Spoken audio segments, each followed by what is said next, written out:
I got out of jail in New Mexico. Came back to Florida. It wasn't long before I noticed an ad. The DA in Louisiana from who dismissed the case against me had a program, and I thought that I could work the street and study for school at the same time. So I drive all the way back to Louisiana, and I go to the DA's office, and it's some fat tub of lard acting like I broke in. This was February 2016. Finally went back to my old unit. I spent so long in that junkyard. Like, tried to turn myself in for violating a gag order, all the leak allegations and attention. Chose not to pursue charges or let me take a shower, dropping goofy hints like, don't talk about it. I drove almost halfway back to Denver before I was just like, you know what, try this a different way. Put an ad on Craigslist. Some Air Force vet said he might have a place. So I went and just spilled my guts, like whatever I had going on. It wasn't until after I left on my way back to Florida that I got received the 2007 Robert Davies. And I was the bouncer at Maynard's who kicked him out, and I went in off duty one day, and my boss was like, "The police were looking for you." He says like somebody got murdered. I forget exactly what he said, but I went to see the cops, and they took time out of their and had me look at the lineup, 3 pictures, and I didn't recognize any of them. Like I had just seen the guy, but he was about half a head taller than me in completely different lighting. Like I understand he smacked the cook or whatever, but I wasn't there, and when I got in his face and asked him to leave, and he's like, okay.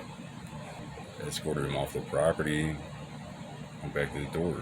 And I got weird shit, middle-aged bitches coming up and kissing me. Like the weekend before that, some guys that my boss surrounded on the street, and I went up behind them, and we were outnumbered, but I was letting them know, like, it's gonna start with one of you on the ground. My boss was like, don't do that. Come to find out who that was, and I don't hold it against him because it wasn't them. It was whoever was watching me. So I dug up some articles and started cross-referencing, and Wells Online was probably the most faithful, just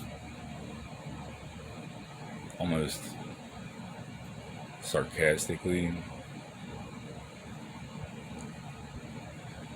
incredible. So you're telling me after I kicked him out and he left without another word, that he was walking down the street and he was ambushed by my cook's posse while he was still at work. This guy's half a head taller than me, so at least 6'6", and about 300 pounds. And he got beaten so badly by 5 of the 7 dwarves that he was blinded with blood. They kicked him down the street like a can until this good Samaritan appeared from the shadows, and he's another beanpole, professional athlete, a swimming instructor, and celebrity gladiator. And he tells him in his Welsh accent, "I'm just trying to help you," but Davies mistook Wales' most eligible bachelor for one of the 7 dwarves, and lunged with one stroke of a penknife, the killing blow to the heart, with a 3¼ inch penknife. I don't consider myself a professional fighter, and I'm just the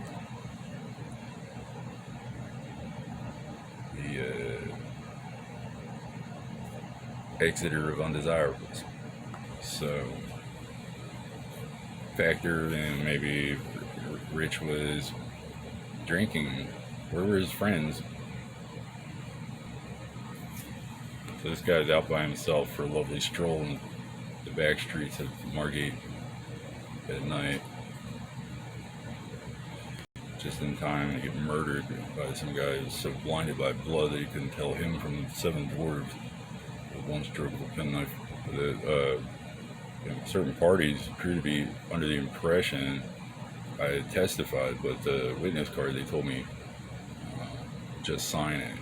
Just sign it. Alright, let me write void across it. So there's a signed witness card that says void real big on it. Good enough for government work. And the guy in the picture, I didn't recognize him, but I recognize the name, Mario Chavez, West Texas. It's like a rallying cry for Spanish, for English as a second language speakers in America. It's like the typical story, like you get murdered sitting in your car and the police just don't even investigate. He died 8 years before this event. So the judge,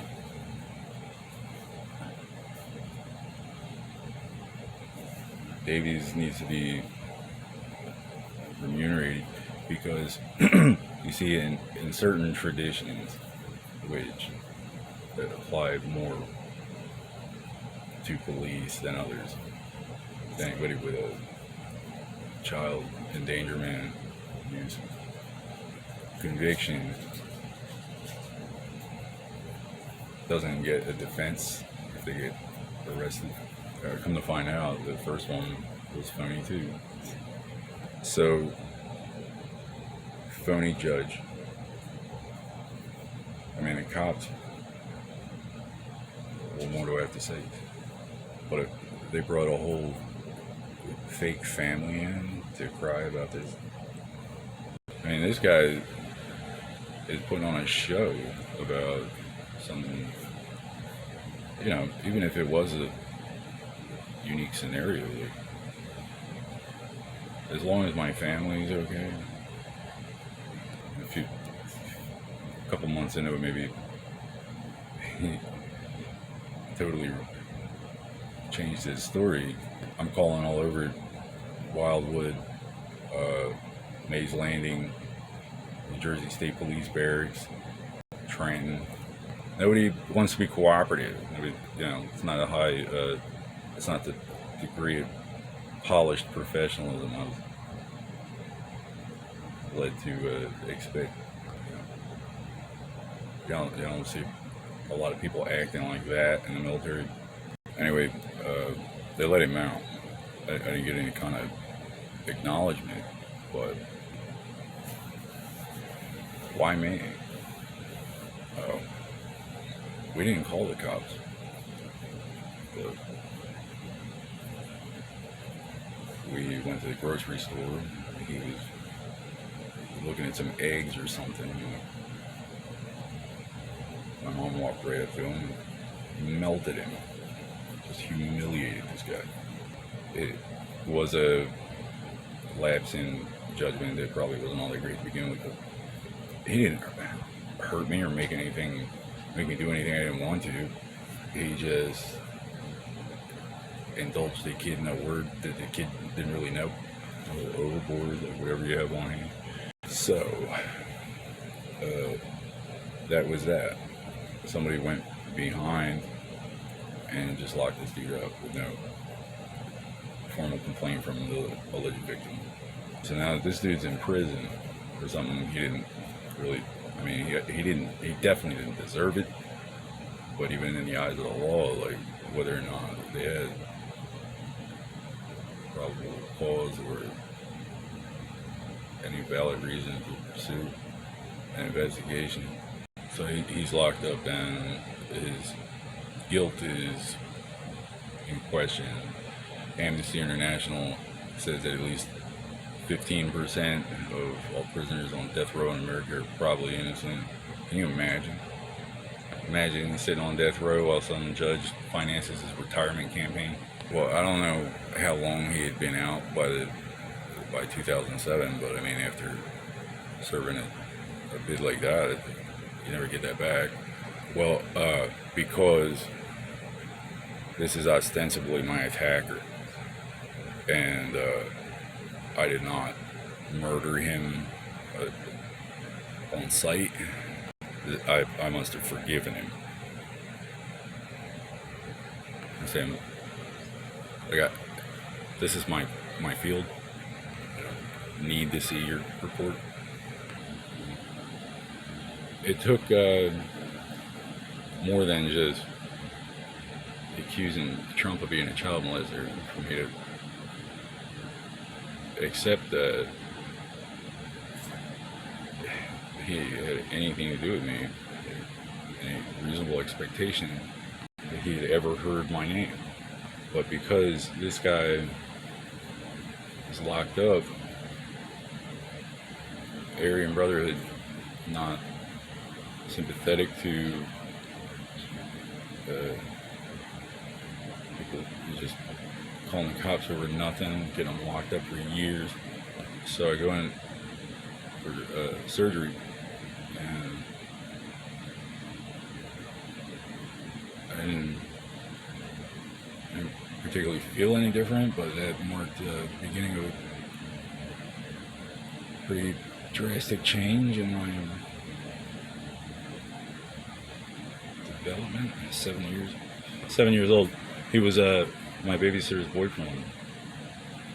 Well, you want to accuse people of stuff and then act like this or whatever. And so they brought the guy in the picture, Michael Jackson's new cook, and Make-A-Wish, and they framed a square, clean-cut, professional Italian surgeon, a relative of a neighbor, one of my early closest friends, and they used his certification in Princeton to go cut a deal with somebody. It must be just the most absolutely ridiculous representative that the college could hope to ask for, bargaining it down to a narco charge, used it to take the Italians out of the island. The KKK is not sympathetic to Catholics. They've got a lot of nerve thinking you have a right to come here and make a living. So the bankruptcies, the economy, community just crumbled. Meanwhile, I got no idea. The doctor told me it's a psychological problem, and I got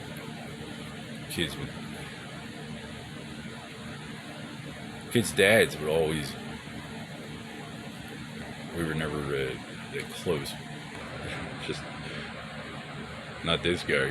I'll just come over to play video games. I missed the whole first year of football.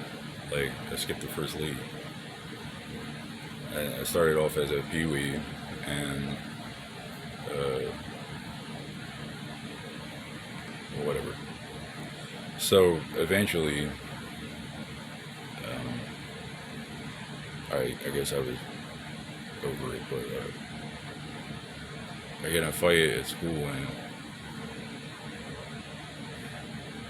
I asked. It was a sincere question. It wasn't motivated by prejudice. It was motivated by glaring phrenological anomalies. I said, does he look like a monkey? My first question should have been like, why is he in so-and-so's chair? Something a little more innocuous. But when thinking like that, why should I? 5th grade in front of the class.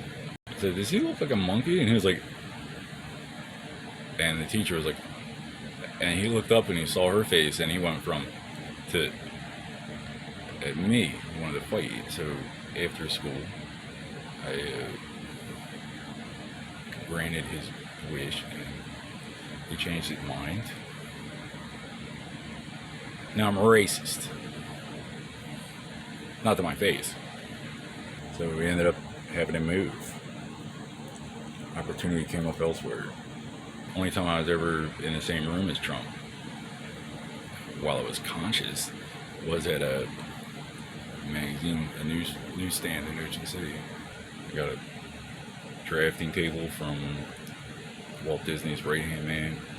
I got set up for conspiracy to obtain and distribute a controlled dangerous substance. Just me. Doesn't matter, like, the guy just took my money and ran, but it was what I had in mind. I don't know how you would guess that was what I had in mind. I ended up making first string at the end of freshman year, but I got mono, my first date, and she said she never had mono. It was walking mono, or whatever, for instance, transmittable. You don't have symptoms, but I didn't know they prescribed Prozac for mono. I missed a month and a half of school, so my mom met my sister's dad at his job at a restaurant. She was the head nurse at United Methodist Center. This guy told me a story one time, which was, again, it was a unique kind of like, I got the feeling it was supposed to click or something. He's talking about somebody called him a monkey. Oh, right. So I'm supposed to be connecting this with like my sins. Would never have occurred. Trying to play somebody who's guilty as if I'm just unrepentant. Real whack job. That's why I stomped on Trump's 8-year-old's face when he was 3 years old in preschool. It's because it's crazy. I was topping off a 2-liter bottle of the real thing outside the house, and a neighbor walked up and said, "What are you doing with that big bottle of piss?" I was staging. I hadn't quite decided on the execution, but my exact words were, "I'm going to make him drink it." Abusive, recreational cokehead. Well, now we had to move again. That was one more. That was when I was 6 or 7. That's the last time I saw Wayne. You cannot, within the realm of God's creation, be born that way. And first, do no harm, or you're not a goddamn doctor. No, it wasn't. I mean, obviously, a kid, 3-year-old ain't thinking like that. Oh, you trying to hang out? Want some more of that? It didn't even occur to me. The only thing I remembered was that he's like one of the few people that was ever nice to me. Guidance counselor at school, predicting that I'm not going to turn out the most well-adjusted young man.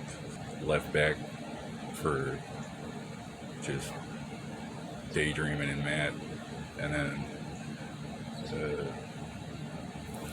like as soon as HW gets elected, maybe up to 3rd grade, put me in a special program to study Renaissance history, fine art, advertising. So anyway, I missed a month and a half of school with a diagnosis of mono. They sent me a tutor from England. I could barely walk.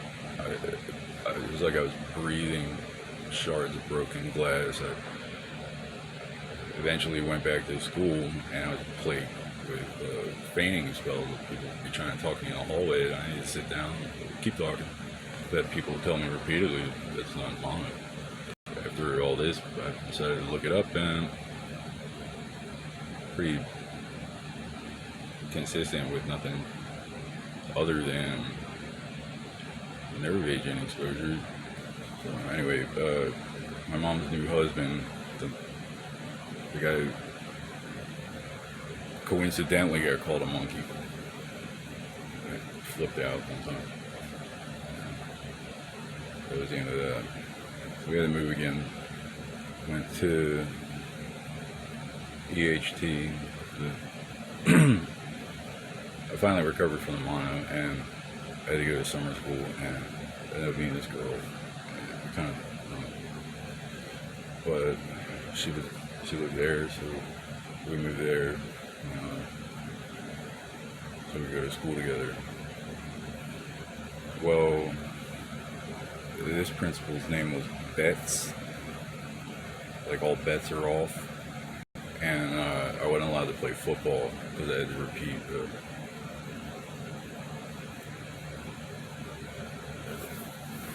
I had been almost a straight A student up to this point. Broke my leg New Year's Christian skate night.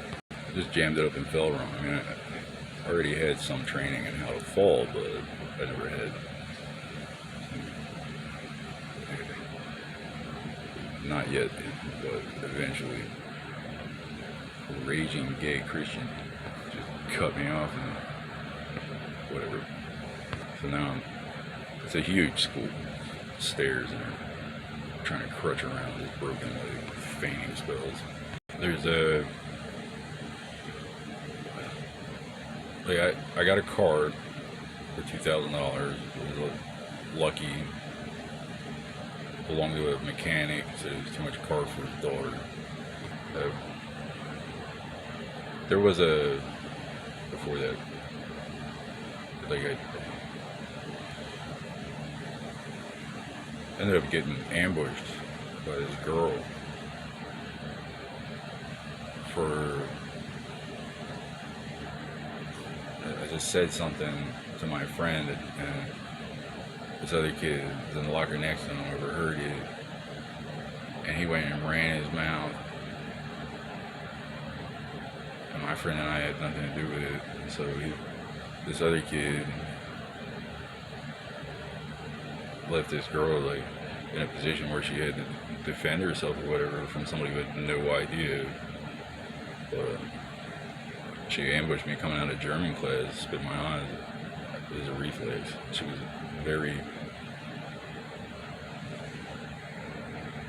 well executed ambush. Well, I pushed her, and then I tried to help her up. I didn't know what her problem was, but she like refused my help and stalked off. So they sent me to this alternative school, college campus, with mostly kids from Atlantic City, but a few people I made friends with. But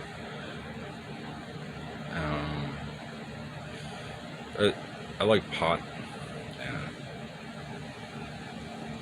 eventually they talked me into going and pick up some pot. Alright. So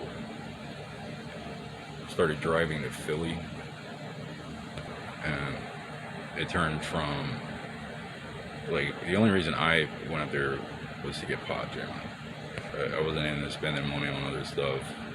I experimented a little with some other stuff, but in all honesty, I had never sold cocaine in any form. I never had a taste for powder. I tried it, I didn't inhale. I know what it smells like. I graduated with a proficiency test that pretty much blew off school from that point. But I did a math test, English, science, history, and then ran them all out. And I signed up for the Navy. I was planning on shipping out at the end of the summer. They warned me. They said you should just ship out now. Forget what I was doing. Lifeguard, casino warehouse distributor. Anyway, took my buddies out to the lake one night. And they were, I guess, skinny dipping. I didn't see her. But I'm sitting in the car and cops rolled up. And they're like, "What are you doing?" I'm like, "Nothing." They were like, "Get out of the car." Search a car. "What's this?" And they were like some handmade bamboo pipes that I was gonna try and sell. But they made me break them and let me go. Well, my buddies are in the water. "Don't let us see your car here again. It's gonna get impounded." So I go home and I tell my mom I need to borrow her car. She says no. I'm like, whoa. Everybody's stuck at the lake. So I took it anyway. I get there and they're gone. Alright, well, I hope they didn't get arrested. I hope they're alright. I go home. I go to bed. Next day I get up and there's a friction, so I said, alright, I'm leaving. Go to the recruiter's office. Pulled over on the way. She took my license plates off the car. Didn't say anything. I get to the recruiter's office and the Navy office is in the bag, but the Army recruiter blocks my path and he starts sweet talking me about 90 grand a year to start. When I get out, I go to Alaska. I signed up for launch stool, soul, and polk.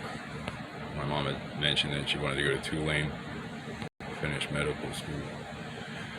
Well, I wasn't thinking about it. Like, she hadn't worked for a couple years. When I was 14, after she met my sister's dad, and she said a patient broke her arm from. She was trying to take the patient's blood pressure, and they mentioned that the ambulance was coming, and the patient had a fit of.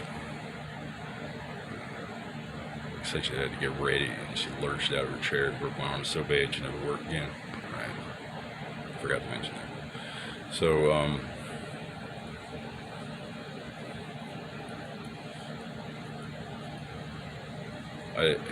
the recruiter told me not to mention anything about hospitalizations or anything like that on the intake. Go to MEPS. No, I'm in the Army. Basic training wasn't easy, but it wasn't impossible, and you're always busy, so you don't have time to think about home and get, no worries. There's some obstacle courses and marches and learn some new skills.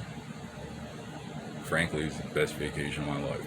I went home after that and bumped into the girl, the party. I didn't even know that it was the kid that I got in a fight with in preschool. But that's how it works. So he got in preschool, the beating that I gave him may have affected his development. But he was 5 years older than me and he had it coming. I never thought about it again. Well, now I'm 18. It's my last summer at home before I ship out. And the Humana kid introduces me to her, and she needed me to do her a favor and get this jerk off her back. It's an arranged marriage, but apparently not a big deal. I don't know what religion is supposed to be. She's in Catholic school. He's 23, she's 15, and he's not letting the ink dry, if you get my drift. She's got a little bit of I wouldn't call it a habit, more like a hobby. It just wasn't meant to be. But anyway, we're at this party. I get my car stuck in the garden, and she calls him to pull it out, which he does without complaint or issue about any, no reason for me to remember him or suspect any animosity or, opportunity to apologize without making something of it. Anyway, so we go up to the porch. He turns on his Trump charms, and there was a skinhead that I knew from around, but we weren't affiliated or anything. I'd beaten the guy's ass so bad that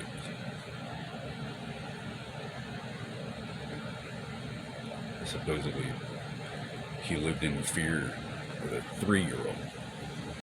So, right, he's too annoying for us to, like, our friends aren't around, so my friends, but we left and went and hung out until the sun came up and came back, and there was property damage, and I heard that they had stomped him pretty good.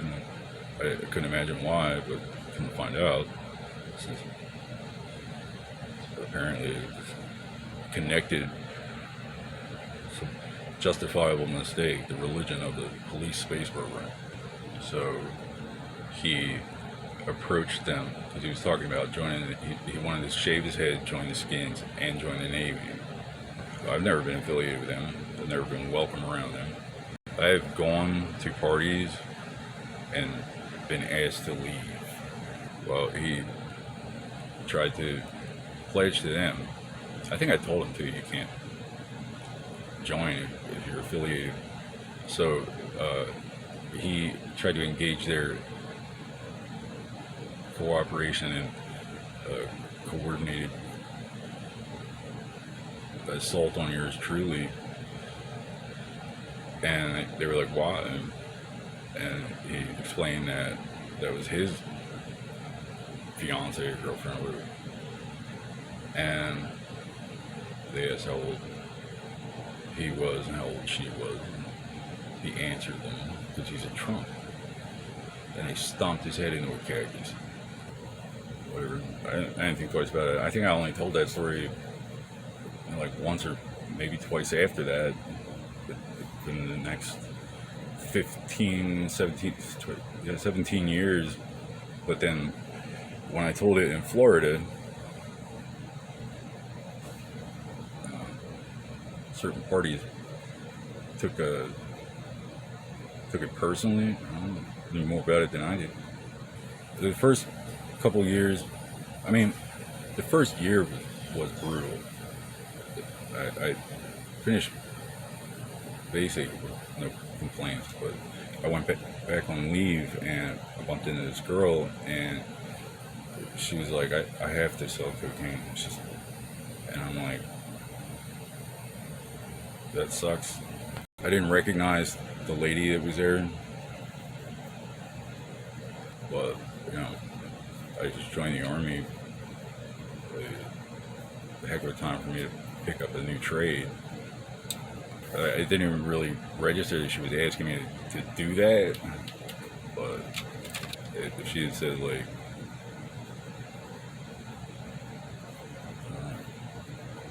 didn't have the opportunity to speak to any kind of allegation or clear anything up or avoid wasting years of people's time and misleading the Department of Defense or any of that. But after a year in AIT, which was problematic because just the grind, not my style,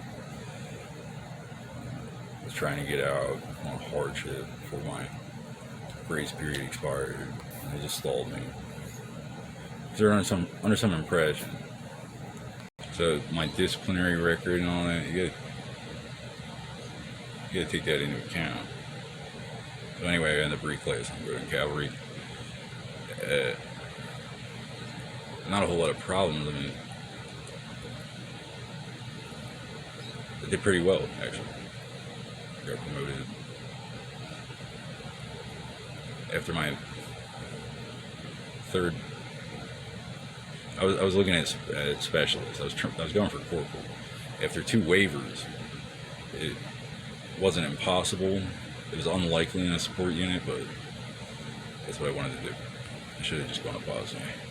The bar where I got arrested was the only place for 100 miles in any direction where there was a steady action. The single females. The drugs, I mean, come to find out I got nerve gassed. The doctor told me it was mono. I didn't know that yet at the time, but when you have a chronic persistent fatigue, you discover something like that, there's more to it than just recreation. Well, when they arrested me, I had one pill. They were like, and they would have never found it if I didn't say anything. But I wasn't thinking like that because it was obviously a sting. Take me back to my truck, search my truck.